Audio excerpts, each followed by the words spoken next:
وأصحابه وأزواجه وذرياته وأهل بيته وعلماء أهل سنته والناس أجمعين. أما بعد فقد قال الله تعالى في كلام المجيد وفي الفرقان الحميد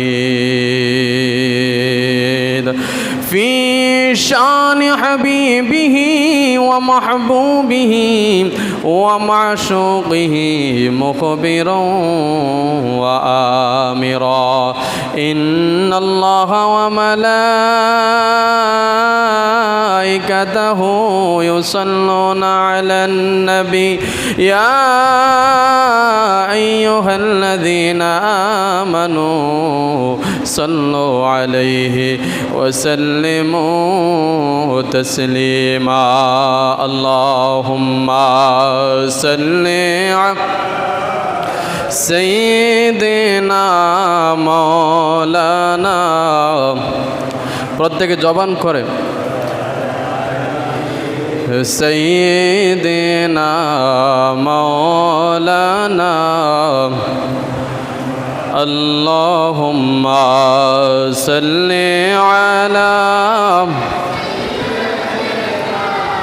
مولانا محمد وعلى آله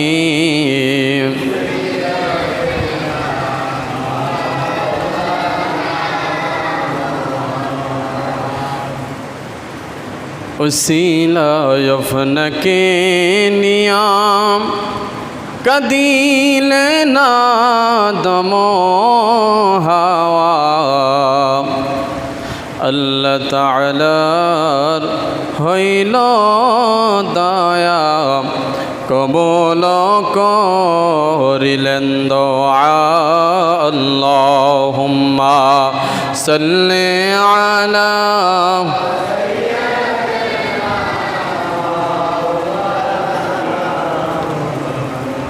وعلى آل سيدنا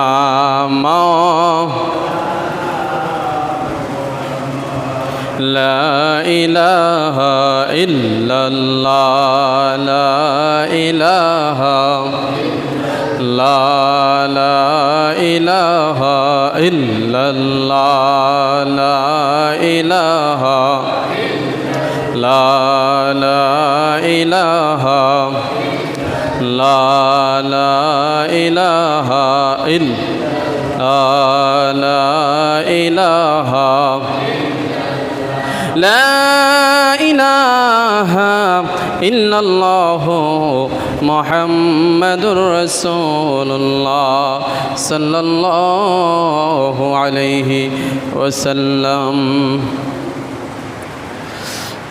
কারবালার বিচ্ছেদের জ্বালা গো আমরা সইতে পারি না কারবালার বিচ্ছেদের জ্বালা গো আমরা সইতে পারি না মুহরমের 10 তারিখে ঘটল কি ঘটনা মুহরমের 10 তারিখে ঘটল কি ঘটনা কারবালার বিচ্ছেদের জ্বালা গো আমরা সইতে পারি না কারবালার বিচ্ছেদের জ্বালা গো আমরা সইতে পারি না हसन शहीद जौहरेते हुसैन करवालाए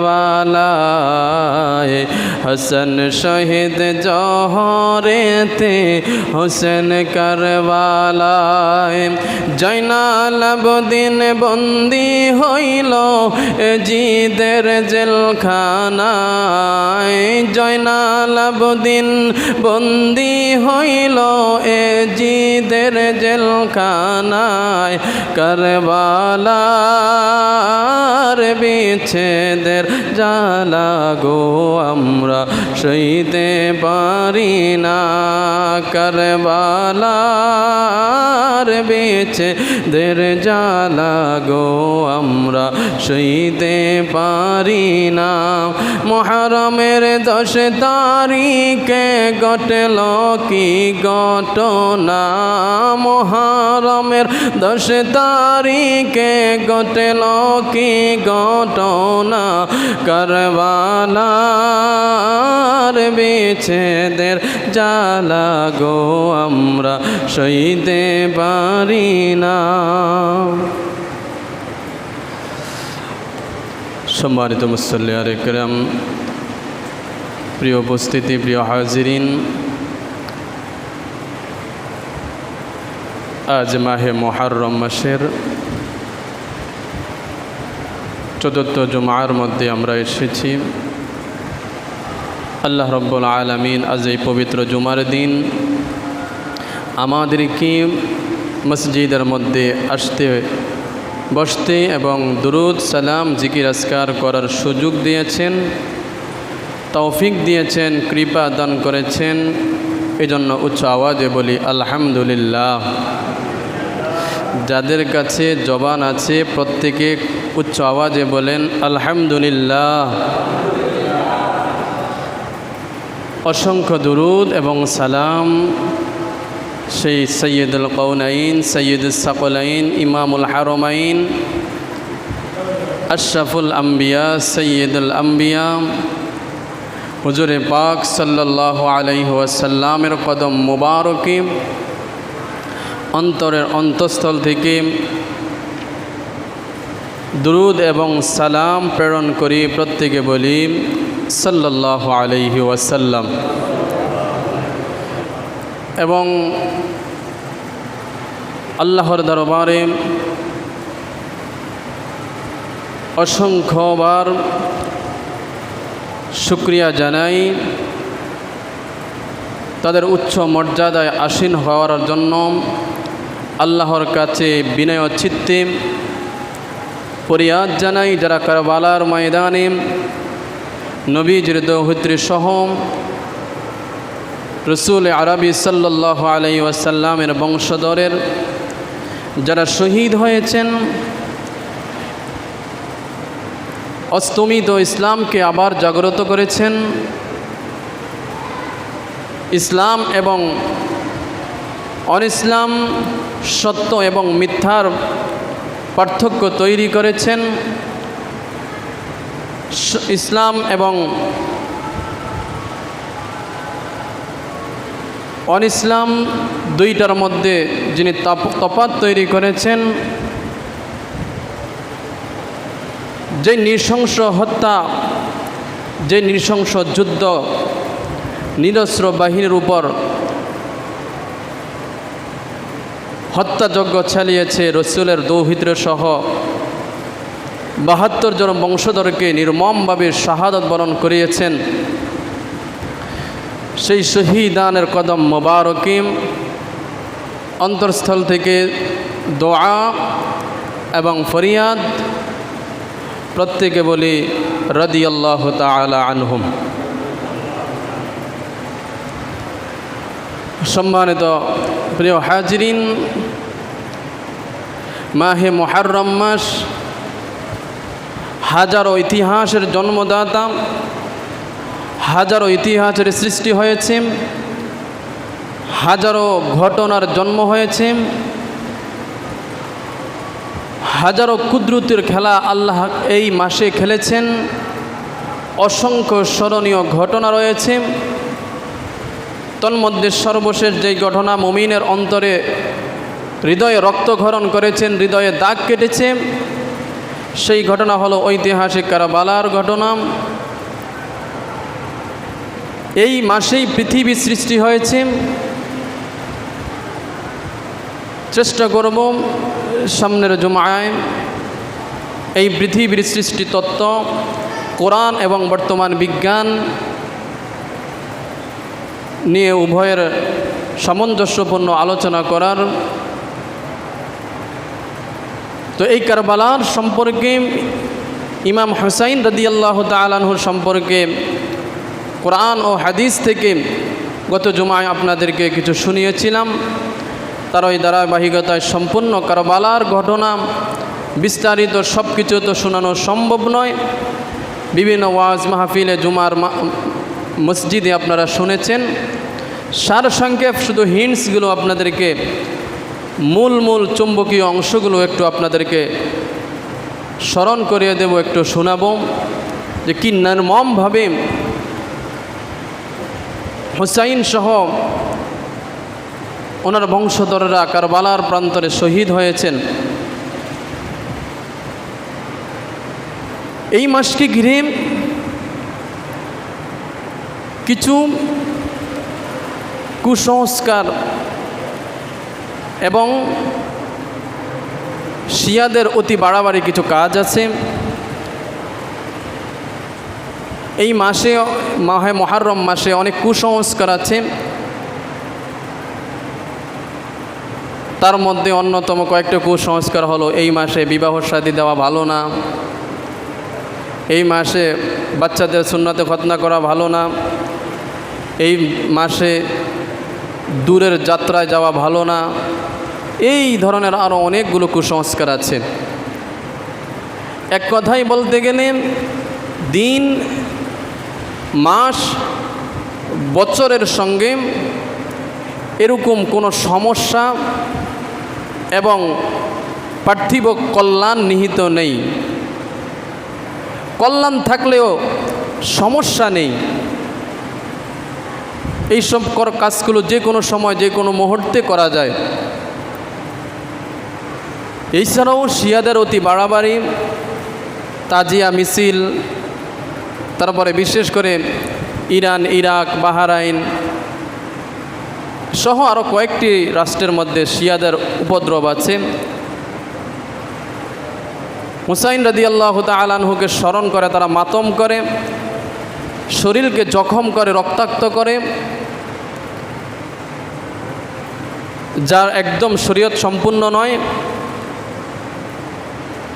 যা কখনোই শরীয়ত সমর্থিত নয়। এগুলো অতি বাড়াবাড়ি এবং বিদআত ছাড়া অন্য কিছু নয়। এতে করে হুসাইন রাদিয়াল্লাহু তাআলা আনহুর সন্তুষ্টি লাভের বিপরীত হুসাইন সহ রসুল এবং রসুলের দৌহিত্র হাসান রাদিয়াল্লাহু তাআলা প্রত্যেকেই তাদের উপর ক্রোধান্বিত হবেন, এটাই আশা করি। আমাদের কাদেরিয়া মাদ্রাসা মোহাম্মদপুর অবস্থিত। এই মাদ্রাসার পাশেই বিহারি ক্যাম্প আছে। এই ক্যাম্পের মানুষগুলো ম্যাক্সিমাম মাদ্রাসায় গেলে দেখি মুহররম মাসের 1 তারিখ থেকে শুরু হয়। গমগমে অবস্থা, আলাদা একটা পোশাক আছে ওদের। বিভিন্ন কাপড় এবং বাঁশের কঞ্চি ব্যবহার করে গম্বুজের মতো বানায়, ব্যানগাড়ির মধ্যে করে এটাকে নিয়ে মিছিল করে আর বলে এটা হলো হুসাইনের গম্বুজ। নাউজুবিল্লাহ বলেন। যাক, এগুলো বলার কারণ হলো যদিও আমরা এগুলো করি না, তারপরেও অন্তরে যেন এগুলোর প্রতি সমর্থনও না থাকে।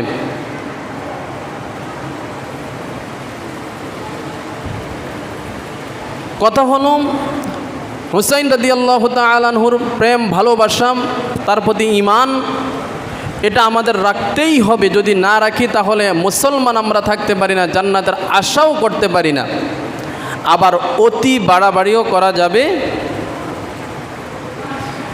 শিয়াদের যেই উপদ্রব, শিয়াদের যে হুসাইন রাদিয়াল্লাহু তাআলা আনহুর প্রতি যে শ্রদ্ধা, যে অতি বাড়াবাড়ি, মাতম করা, তাজিয়া মিছিল করা, এগুলোর সাথে আমাদের কোনো সম্পর্ক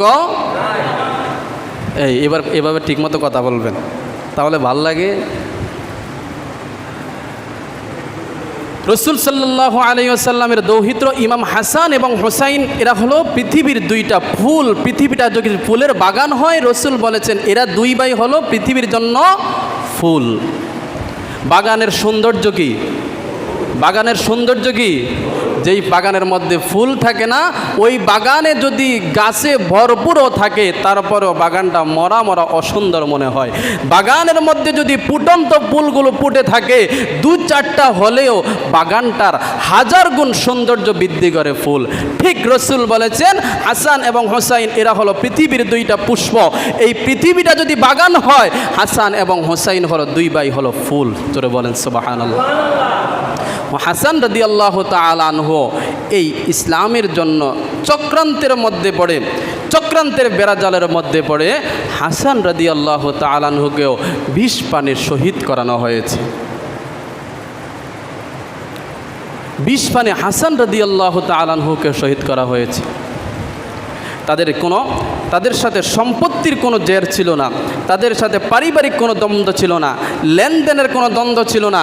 শুধু দ্বন্দ্ব ছিল, তারা চেয়েছিল ইসলামী খেলাফত কায়েম করতে, ইসলামী শাসন কায়েম করতে, আল্লাহ নবী যেভাবে দেখিয়েছিলেন, যেভাবে বলেছিলেন সেভাবে কায়েম করতে। এটাই ছিল তাদের মূল অপরাধ।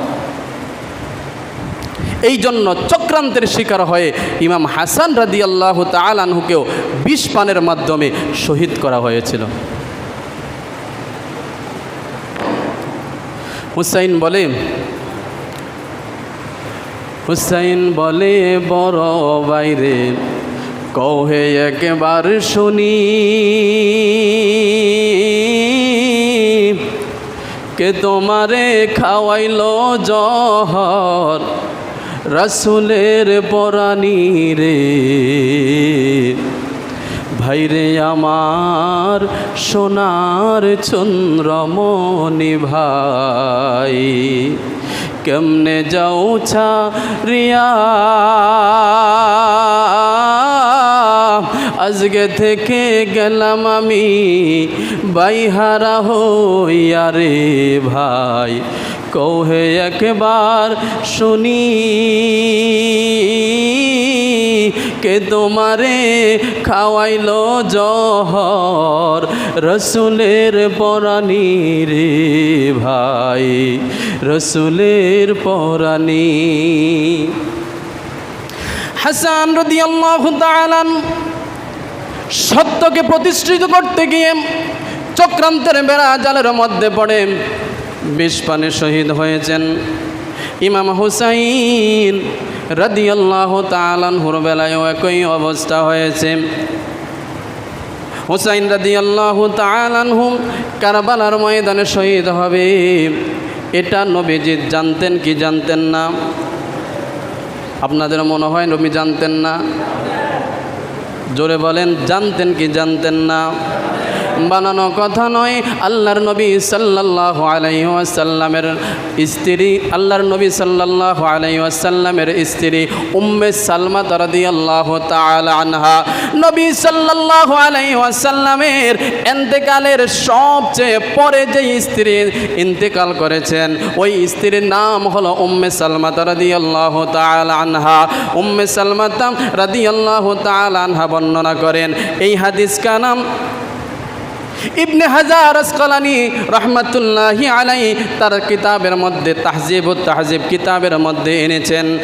উম্মে সালামা রাদিয়াল্লাহু তাআলা আনহু বলেন, ক্বালাত কানাল হাসানি ওয়াল হুসাইন। মনোযোগ দেন, উম্মে সালামা রাদিয়াল্লাহু তাআলা আনহা বর্ণনা করেন, কানাল হাসানি ওয়াল হুসাইন, হাসান এবং হুসাইনেরা দুই ভাই, ইয়ালআবানে বাইনা ইয়াদাইল্লাহি রাসূলিহি ফি বাইতি, নবীজি আমার ঘরের মধ্যে আছে, এমন অবস্থায় হাসান এবং হুসাইন এরা দুই ভাই আমার ঘরের মধ্যে ইয়ালআবান, তারা দুই ভাই খেলাধুলা করতেছে। এমন সময় ফানাজালা জিবরাইল আলাইহিস সালাতু ওয়াস সালাম, এমন সময় আমার ঘরের মধ্যে জিবরাইল জিবরাইল আলাইহিস সালাম আগমন করলেন। জিবরাইল আলাইহিস সালাম আগমন করে এরপরে বললেন ফাকালা ইয়া মুহাম্মদ, ও নবী মুহাম্মদ সাল্লাল্লাহু আলাইহি ওয়াসাল্লাম, ইন্না উম্মাতিকা তাকতুলু ইবনাকা, আপনার এই যে সন্তান, এই সন্তান হুসাইনের দিকে ইঙ্গিত করে নবীজিকে বললেন উম্মাতিকা তাকতুলু, এই হুসাইনকে হত্যা করা হবে, ইবনাকা আপনার এই সন্তান হুসাইনকে হত্যা করা হবে, হাযা মিন বাদিক, আপনার ওফাতের পর আপনার এই হুসাইনকে আপনার উম্মতের লোকেরা হত্যা করবে। নবীজিকে আল্লাহ রাব্বুল আলামিন জিবরাইলের মাধ্যমে জানিয়ে দিয়েছেন। নবীজি ওয়া আওমা বিয়াদিহি, হুসাইন রাদিয়াল্লাহু তাআলা আনহুকে ডাইকা আওমা মানে কাছে আনলেন, অতি নিকটে বুকের সাথে লাগালেন। এরপরে বললেন বিয়াদি ইলাল হুসাইন, নবী বুকের মধ্যে জড়িয়ে ধরলেন। নবীজি ফাবাকা, কান্না করলেন। ফাবাকা রাসূলুল্লাহ, রাসূল বুকের মধ্যে জড়িয়ে ধরে কান্না করলেন, অর্থাৎ কান্না করলেন এই কারণে, হুসাইন রে, আল্লাহ রব্বুল আলামিন হয়তো তোমার উপর এটাই বিধান নাজিল করেছে, কারবালার ময়দানে তোমাকে শহীদ করা হবে, সেই ব্যথায় ব্যথিত হয়ে হুসাইন রাদিয়াল্লাহু তাআলা আনহুকে বুকে জড়িয়ে কান্না করলেন। ওয়া আখাযাত তুরাব আন জিবরিল, জিবরাইল আল্লাহর কাছ থেকে আসার সময় কিছু মাটি নিয়ে আসলো, ওই মাটিগুলো রাসূল হাতের মধ্যে নিলেন। হাতের মধ্যে নেওয়ার পর ওয়াদাতু ইনদিকি হাযিহি তুরাব, এই মাটিগুলো নবীর স্ত্রী উম্মে সালামার কাছে দিলেন। জিবরাইল আসার সময় মাটি আনলেন, নবীজির হাতের মধ্যে দিয়া বললেন ইয়া রাসূলুল্লাহ, এটা হলো ওই মাটি যেই জায়গার মধ্যে ইমাম হুসাইন শহীদ হবে, ওই কারবালার ময়দানের মাটি। নবীজি এই মাটিগুলো লইয়া নবীজির স্ত্রী উম্মে সালামার হাতের মধ্যে দিলেন। ফাশাম্মাহার রাসূলুল্লাহ ওয়া ক্বালা রিহু কারবালা, রাসূল বললেন এই মাটিগুলো তোমার হাতের মধ্যে দিলাম, মাটিগুলো হেফাজত করে রাখো। ওয়া ক্বালা রিহ, রাসূল এই মাটিগুলো নাকের মধ্যে নিয়ে গ্রান শুকলেন। নবী বললেন এই মাটির মধ্য থেকে রক্তের, আমার হুসাইনের রক্তের গ্রান পাওয়া যায়। ওয়াকালা উম্মে সালামা, রাসূলকে প্রশ্ন করলেন ওয়াকালা উম্মে সালামা ইযা তাহাওয়ালাত হাযিহি তুরবাতা, নবীজি বল সালামা রাদিয়াল্লাহু তাআলা আনহা বললেন ইয়া রাসূলুল্লাহ, এই মাটিগুলো কিসের মাটি? নবী বললেন এই মাটি হলো কারবালার মাটি, যেই মাটির মধ্যে হুসাইন রাদিয়াল্লাহু তাআলা আনহুকে শহীদ করা হবে। এরপরে রাসূল বললেন হাযিহি তুরবাতা দামান, মানে হলো দামুন, মানে হলো রক্ত। নবী বললেন তুমি তোমার কাছে এই মাটিগুলো হেফাজত করে সংরক্ষণ করে রেখে দাও। এই মাটিগুলো তোমার কাছে রাখার পর দামান, যখন এই মাটিগুলো রক্তে পরিণত হবে, ফালিমি, তুমি জেনে রাখবা, তুমি তখন বুঝবা ইবনা কদ কুতিলা, আমার হুসাইনকে হত্যা করা হয়েছে। নাউজুবিল্লাহ বলেন। জিবরাইল আসার সময় মাটি আনলো, নবী গো আপনার হুসাইনকে কারবালার ময়দানে আপনার উম্মতের একদল শহীদ করবে, এই যে সেই মাটি, যেই মাটির মধ্যে হুসাইনকে শহীদ করানো হবে। নবীজি এই মাটিগুলো রাখলেন আর উম্মে সালামার কাছে দিয়া বললেন ওরে উম্মে সালামা, এই মাটিগুলো হেফাজত করে সংরক্ষণ করে রাখবা। এই মাটি হলো ওই মাটি যেই মাটির মধ্যে হুসাইনকে শহীদ করানো হবে। তোমার এই মাটি যেই দিন দেখবা রক্তে পরিণত হয়েছে, তুমি মনে করবা ওই দিন আমার ইমাম হুসাইনকে শহীদ করা হয়েছে। এরপরে ফাজআলতুহা উম্মে সালাম করুরাতিন হলো বোতল, কাচের বোতলকে বোঝানো হয়। উম্মে সালামা এই মাটিগুলো নিলেন, মাটিগুলো নেওয়ার পর ওই বোতলের মধ্যে, কাচের বোতলের মধ্যে সংরক্ষণ করে রাখলেন। সুম্মা জাআলাত তানজুরু ইলাইহা কুল্লা ইয়াউমিন, উম্মে সালামা প্রায় দিন এই মাটিগুলো বোতল থেকে দেখতেন মাটিগুলো লাল হয়েছে কিনা। উম্মে সালামা প্রায় দিন মাটিগুলো দেখতেন, কিন্তু মাটিগুলো যেমনে ছিল, যেমনি দিয়েছে ঠিক ওই রকম ছিল। এরপরে বললেন আইয়ামান তাহুলিনা দামান লিয়াউমিন আযীম, ওই যে বিপদের দিন 61 হিজরির 10ই মুহররম সকালবেলায় আমি যখন বোতলটা আমার হাতের মধ্যে নিলাম মাটির অবস্থা দেখার জন্য, আমি দেখলাম এই মাটিগুলো আর আগের মতো মাটি নাই। এই মাটিগুলো মাটিগুলো পরিপূর্ণ রক্তে পরিণত হয়েছে। এর কিছুদিন পরেই আমার কাছে সংবাদ আসলো, আমার নবীর দৌহিত্র ইমাম হুসাইন রাদিয়াল্লাহু তাআলা আনহু ঠিক ওই দিন 10ই মুহররম, যেই দিন আমি দেখি যে মাটিগুলো রক্তে পরিণত হয়েছে, ঠিক ওই দিন ইমাম হুসাইনকে নিষ্ঠুর এজিদ বাহিনী কারবালার ময়দানে শহীদ করেছে। জোরে বলেন নাউজুবিল্লাহ। নবীজির শহীদ ইমাম হুসাইনের শহীদের খবর রসুল জানতেন কি জানতেন না? রসুল প্রায় সময় ইমাম হুসাইনকে কোলের মধ্যে নিয়ে কান্না করতেন, আর ওই কারবালার কথা মনে করত, আল্লাহর কাছে দোয়া করতেন, আল্লাহ আমার এই হুসাইনকে কারবালার ময়দানে তুমি ধৈর্য ধারণ করার সুযোগ দাও, ধৈর্য ধারণ করার তৌফিক দান করো। আল্লাহ রব্বুল আলামিন হুসাইনকে এই রকমভাবে রসুল আল্লাহর দরবারে দোয়া করতেন।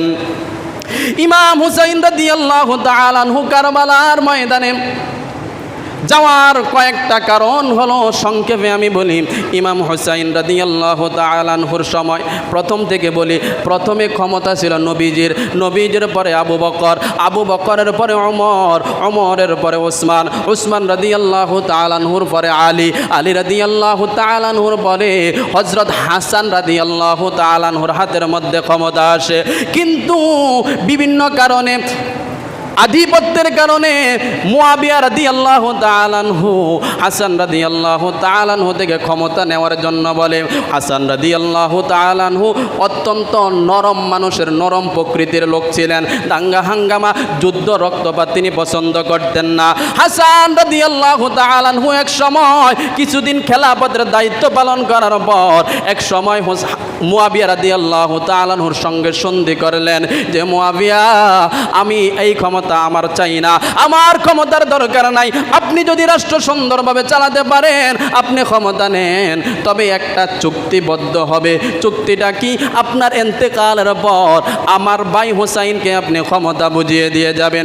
এটাই ছিল হাসান রাদিয়াল্লাহু তাআলা আনহুর সাথে মুয়াবিয়া রাদিয়াল্লাহু তাআলা আনহুর সাথে সন্ধি। কিন্তু মুয়াবিয়া রাদিয়াল্লাহু তাআলা আনহুর ইন্তেকালের পর মুয়াবিয়া রাদিয়াল্লাহু তাআলা আনহু এজিদের হাতের মধ্যে ক্ষমতা দিয়ে যায়। এজিদ ক্ষমতা পাওয়ার পর ধীরে ধীরে বিভিন্নভাবে বিভিন্ন সাহাবী যারা ওই সময় জীবিত ছিল প্রত্যেককে নিজের অনুকূল এনে বায়াত গ্রহণ করালেন। কাউকে চাপ প্রয়োগ করে, কাউকে বুঝিয়ে শুনি, যাকে যেভাবে পেরেছেন তাকে নিজের অধীনস্থ করে, মানে আমাকে খলিফা মানো, এইরকমভাবে বায়াত গ্রহণ করালেন। কিন্তু হুসাইন রাদিয়াল্লাহু তাআলা আনহু তার অধীনস্থ হবে না, তার হাতের মধ্যে বায়াত রাইখা তাকে রাষ্ট্রপ্রধান মানবে না। কারণ ইয়াজিদ তিনি ভালো লোক ছিলেন না, এমনিতে তো ভালো লোক ছিলেন না, তিনি মদ পান করা থেকে কোনো অপরাধ তার থেকে বাদ নাই, প্রত্যেকটা অপরাধের সঙ্গে সে জড়িত ছিল। হুসাইন রসুলের আওলাদ, ইমাম সাইয়্যিদুশ শাবাবি আহলিল জান্নাহ, এমন একটা লোক হওয়ার পরেও যেই লোকটা জান্নাতের সরদার, ওই লোকটা কেমনে এইরকম নাফরমান গুনাহগার, নাফরমান খারাপ লোকের হাতের মধ্যে হাত রাইখা বায়াত গ্রহণ করে। হুসাইন রাদিয়াল্লাহু তাআলা আনহু তাকে বায়াত গ্রহণ করে, তাকে মানে নাই, তাকে খলিফা বা তাকে রাষ্ট্রপ্রধান হিসাবে মানে নাই। হুসাইন রাদিয়াল্লাহু তাআলা আনহুর অপরাধ ছিল এটাই, হুসাইন তখন মদিনার মধ্যে ছিলেন, মদিনার যিনি গভর্নর ছিল তাকে বলা হলো যে হুসাইনকে আমার বায়াত গ্রহণ করতে বলো। হুসাইনকে যখন বলা হলো এজিদের হাতের মধ্যে বায়াত গ্রহণ করো, হুসাইন বলল আমি এমন দুষ্ট লোক, কুচক্রী লোকের হাতের মধ্যে বায়াত রাখতে পারবো না। এই রকম চাপাচাপির কারণে শেষ পর্যন্ত হুসাইন মদিনা ছেড়ে মক্কার মধ্যে চলে যায়। মক্কার মধ্যে যাওয়ার পর ওই যে কুফাবাসী হুসাইন রাদিয়াল্লাহু তাআলা আনহুকে বারবার চিঠি দেয়, ও হুসাইন আমরা কুফাবাসী আপনার হাতের মধ্যে হাত রাইখা বায়াত গ্রহণ করব, আমরা এজিদরে খলিফা মানি না, আমরা আপনার বাবা আলীকে ভালোবাসতাম, আপনাকেও ভালোবাসি, আমরা আপনাকে খলিফা মানি, আপনার হাতের মধ্যে হাত রাইখা বায়াত গ্রহণ করব, এজিদের হাতের মধ্যে হাত রাইখা বায়াত গ্রহণ করব না। একবার দুইবার বারবার এইরকম চিঠি প্রেরণ করে। সর্বশেষ একটা চিঠির মধ্যে ওই কুফা বাহিনী তারা লিখলো, ও হুসাইন আপনাকে আমরা এতবার চিঠি দেওয়ার পর আপনি কুফার মধ্যে আসলেন আসলেন না, আমাদেরকে বায়াত গ্রহণ করানোর জন্য আপনি আসলেন না, আমাদের কোনো কথার মধ্যে আপনি পাত্তাই দিলেন না। অবশেষে আমরা যদি চাপে পড়ে এজিদের হাতের মধ্যে হাত রাখতে বাধ্য হই, আর কিয়ামতের ময়দানে আল্লাহ রাব্বুল আলামিন যদি আমাদেরকে প্রশ্ন করে যে তোমরা এজিদ এত খারাপ লোক জানা সত্ত্বেও তারপরে এজিদের হাতের মধ্যে কেন হাত রাইখা বায়াত গ্রহণ করেছ, ওই দিন আপনি হুসাইনকে আমরা আসামি করে কিয়ামতের ময়দানে দাঁড় করাবো। এমন একটা হিটমূলক কথা ইমাম হুসাইন এইবার নড়ে চড়ে বসলেন, কিছু একটা করতে হবে। রসুলের যত সাহাবী ছিল প্রত্যেকদেরকে নিয়ে সলা পরামর্শে বসলেন। এবার সবাই পরামর্শ করলো আপনার কুফায় যাওয়া এখন ঠিক হবে না, কারণ দেশের অবস্থা ভালো না, রাজনৈতিক অবস্থা বেশি সুবিধা না, যেই কোনো সময় আপনার উপর অ্যাটাক আসবে, আপনাকে হত্যা করে ফেলতে পারে। তবে একটা উপায় বলে দিতে পারি, আপনার প্রতিনিধি হয়ে কেউ যদি কুফার মধ্যে যায়, যদি সে বলে কুফার অবস্থা ভালো তারপরে আপনি যাবেন, আর নয়তো আপনি যাওয়ার দরকার নাই। শেষ পর্যন্ত একজন রাজি হলো, মুসলিম বিন আকিল, হুসাইন রাদিয়াল্লাহু তাআলা আনহুর চাচাতো ভাই। এই মুসলিম বিন আকিল ওই কুফার ময়দানে গেলেন অবস্থা পর্যবেক্ষণ করার জন্য। প্রথম দিকে অবস্থা ভালোই ছিল, শেষ পর্যন্ত ওই অবস্থাটা এজিদের অনুকূলে চলে যায়, হুসাইন রাদিয়াল্লাহু তাআলা আনহুর প্রতিকূলে চলে যায়। এক পর্যায়ে মুসলিম বিন আকিল হুসাইন রাদিয়াল্লাহু তাআলা আনহুকে চিঠি দিলেন, হুসাইন আপনি নির্দ্বিধায় কুফার মধ্যে আসতে পারেন, কুফার অবস্থা ভালো। আসলেই তখন ভালো অবস্থা ছিল, প্রত্যেকে হুসাইনের প্রতিনিধি পেয়ে মুসলিম বিন আকিলের হাতের মধ্যে হাত রাইখা বায়াত গ্রহণ করেছে। প্রত্যেকে মুসলিম বিন আকিলকে হুসাইনের অবর্তমানে খলিফা মনোনীত করেছে। এই খবর এজিদের কাছে যাওয়ার পর শেষ পর্যন্ত এটা ইবনে জিয়াদের মাধ্যমে দমন করানোর জন্য চেষ্টা করা হলো। রাসূল সাল্লাল্লাহু আলাইহি ওয়াসাল্লামের নাতি হুসাইনের কাছে মুসলিম বিন আকিল চিঠি লিখলেন, হুসাইন আপনি কুফার মধ্যে আসতে পারেন, কুফার অবস্থা ভালো, মানুষ আপনাকে খুব ভালোবাসে। হুসাইন চিঠি পাওয়া মাত্রই কুফার দিকে রওনা হলেন। তখন ছিল 8ই জিলহজ। এই জিলহজ মাসের 8 তারিখে হুসাইন তার পরিবারের সদস্যদেরকে নিয়ে যুদ্ধ করার জন্য নয়, যুদ্ধ করার জন্য নয়, যুদ্ধ করার জন্য হলে শিশুদেরকে নিত না, যুদ্ধ করার জন্য হলে নারীদেরকে সঙ্গে নেওয়ার প্রয়োজন হতো না, যুদ্ধ করার জন্য হলে অস্ত্র শস্ত্র ছাড়া যাইতো না, অস্ত্র শস্ত্র নিয়ে সরঞ্জাম নিয়ে যুদ্ধের প্রস্তুতি নিয়ে কারবালার ময়দানের দিকে রওনা হতো। কিন্তু তিনি যাচ্ছেন দাওয়াতে, এই জন্য পরিবারের প্রত্যেক নারী পুরুষ ছোট বড় প্রত্যেককে নিয়ে রওনা হলেন। প্রতিমধ্যে যাওয়ার পর আবার মুসলিম বিন আকিলের কাছ থেকে আরেকটা চিঠি আসলো, ও হুসাইন প্রথমে তোমার যেই খবরটা দিয়েছিলাম কুফার অবস্থা ভালো, আসলে কুফার অবস্থা ভালো না, কুফার অবস্থা ভালো না। এই যে মুকুফার মধ্যে এজিদের অবস্থা আধিপত্য বাস্তবায়িত হচ্ছে। প্রত্যেকটা মানুষ এজিদের ভয়ে, এজিদের সৈন্যবাহিনীর ভয়ে আমার সঙ্গ ত্যাগ করেছে। আপনি যদি এই জায়গার মধ্যে আসেন আপনাকে হত্যা করবে, আপনি এই জায়গার মধ্যে আসবেন না। ওই জায়গার মধ্যে চিঠি পাওয়ার পর এইবার হুসাইন রাদিয়াল্লাহু তাআলা আনহু সোজাসুজি এজিদ যেই জায়গার মধ্যে ছিল দামেস্কের দিকে রওনা হলেন।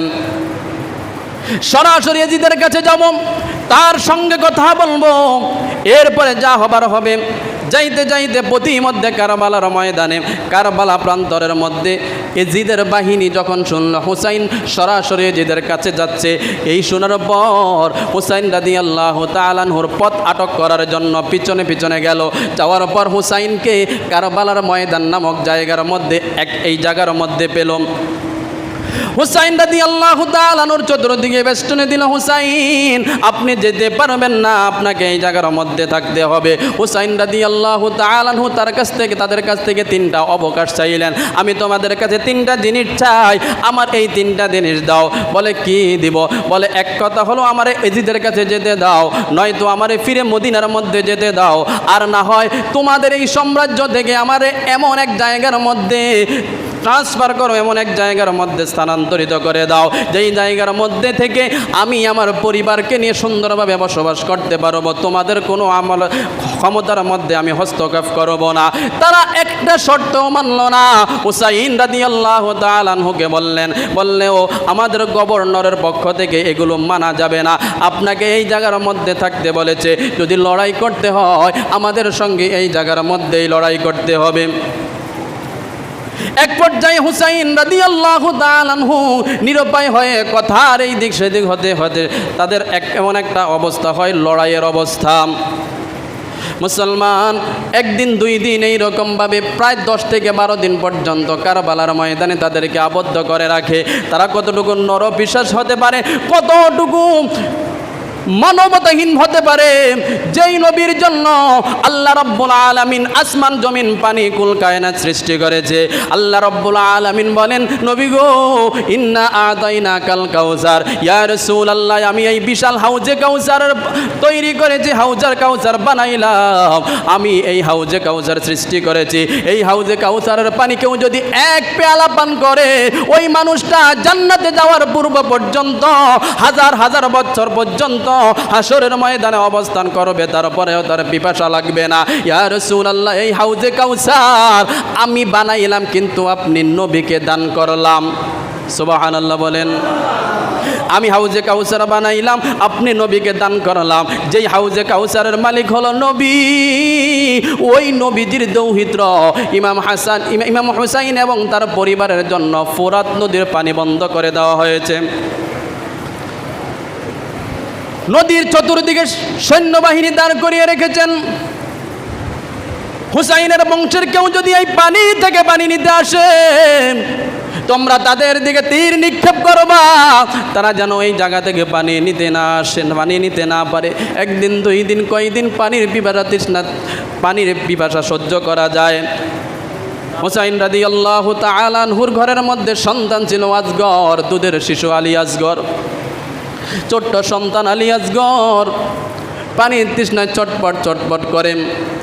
শহর বানু হুসাইন রাদিয়াল্লাহু তাআলা আনহুর কোলের মধ্যে দিয়া বললেন, স্বামী, এই মানুষগুলো হয়তো আমাদের সঙ্গে শত্রুতা আছে, আমাদেরকে পানি দিবে না, কিন্তু এই ছোট শিশু বাচ্চার তো কোনো শত্রুতা আমি নাই।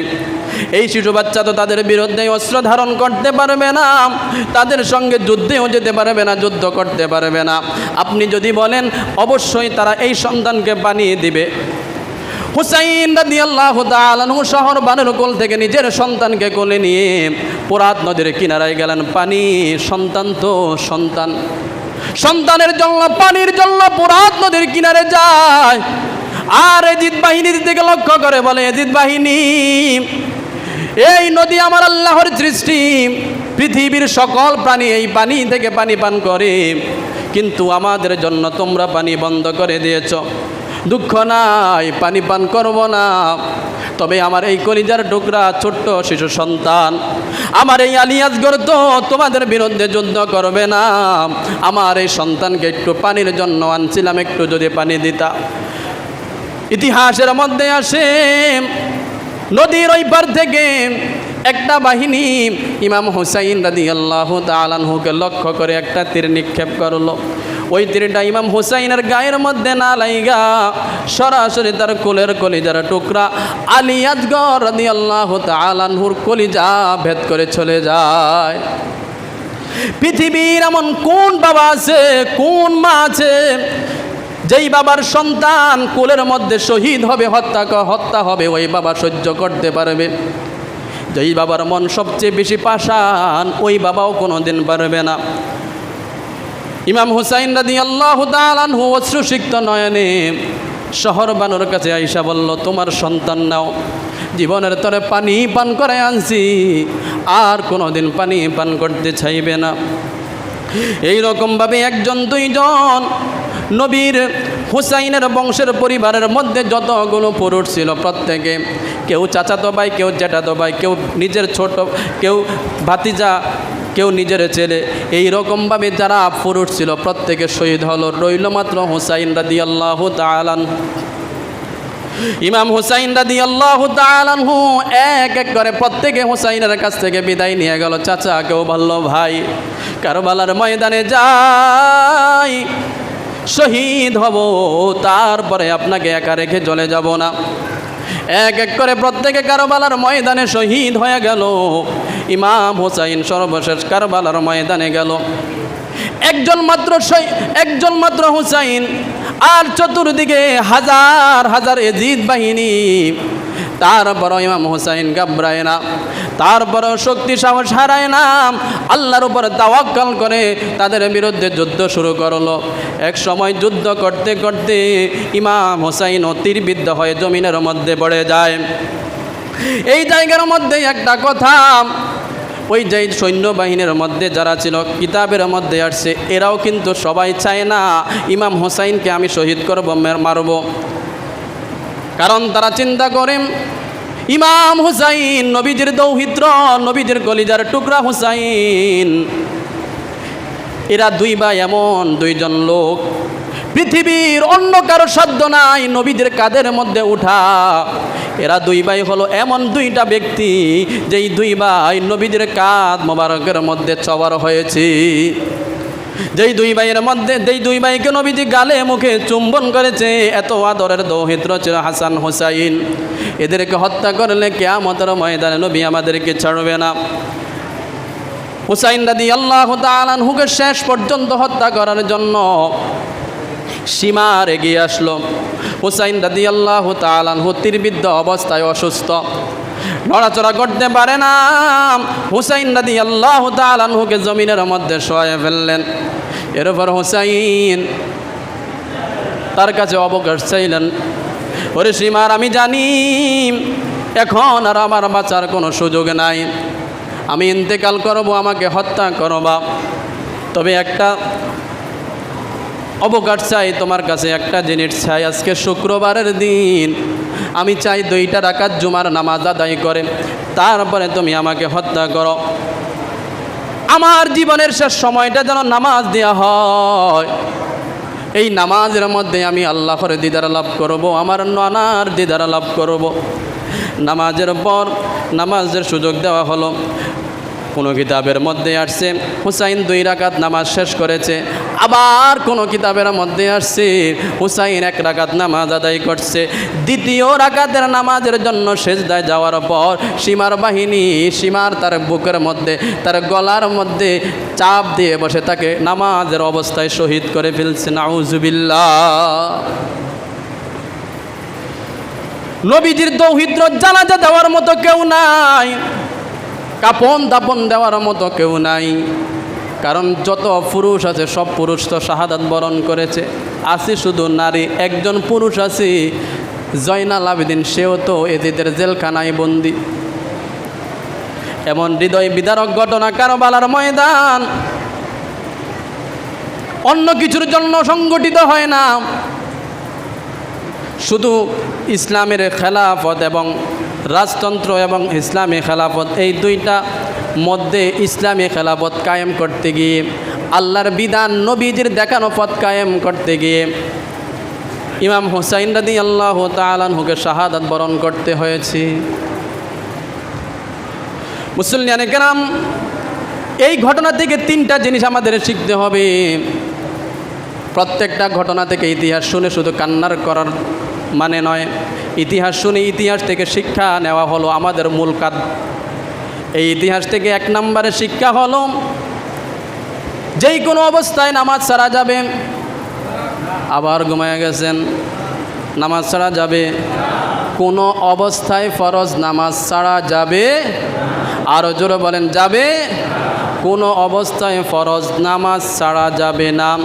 2 নম্বরের শিক্ষা হলো, বাতিল যেই জায়গায় যত বড় শক্তি হোক না কেন আমাদের মোকাবেলা করতে হবে কি হবে না? আর জোরে বলেন না, হবে কি হবে না? যেই জায়গার মধ্যে অন্যায়, অবিচার, জুলুম, অত্যাচার, ব্যভিচার, আপনি একজন আমি একজন, শক্তি না থাকুক, অন্তত নবী বলেছেন অন্তরে ঘৃণা করাটাই হলো ঈমান।